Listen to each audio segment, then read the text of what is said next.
Hi, one and all. Happy International Women's Day to all of you. Um, Coming to the contest, Mama Ki Pari, it was really exciting for me to hear the concept from Preeti. Preeti is a friend of mine through Sharanya.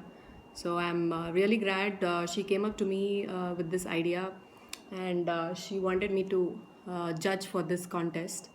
But I was a little skeptical because I was not sure if I was fair enough to be in the judge position for this kind of emotional kind of contest.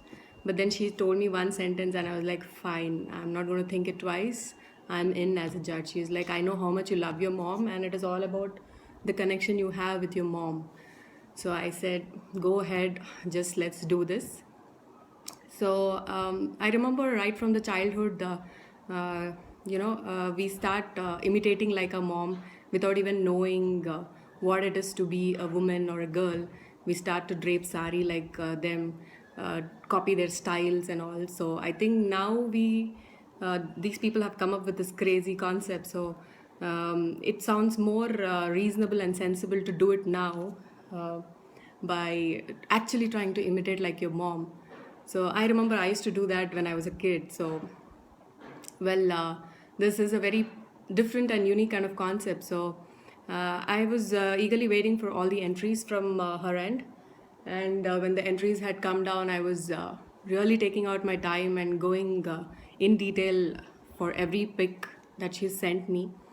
I think everyone has put in very emotional kind of efforts, I should say, because it is not that easy to actually get the old photo and try to just be that, trying to get the same jewelry, same style, same body language. I think everyone have done a very very decent job.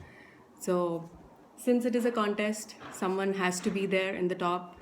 So no offense to rest of them who has not been part of the top list. So I'm here announcing the results for this contest, being conducted by JC Secunderabad and your team named JC's Reds and the team Abhivruddhi. So the names are in no particular order. It's just, well, she asked me to select top three, but I said no top three. I want a top four. So it's in no particular order. The names here is Radhika, Vaishnavi Majeti, Swati, and Deepika. So I congratulate all these four people. I don't even know who is who. So it was a very fair judgment, I feel. No offense to rest of them. Again, this being a Women's Day special contest, I would want to tell you more about my upcoming project called Sita on the Road. So it is about women, totally women, like how she struggles in her own walks of life and how she wants to break all the barriers and come out of all the shackles and be there and live in this current world. It's a very different kind of subject, and I'm sure every one of you out of there would connect in every possible way when you watch the movie. Very soon it would come out in theaters. So please support our movie Sita on the Road. And once again, wishing all of you happy International Women's Day. Stay happy, be happy of what you are and what you have, and enjoy womanhood.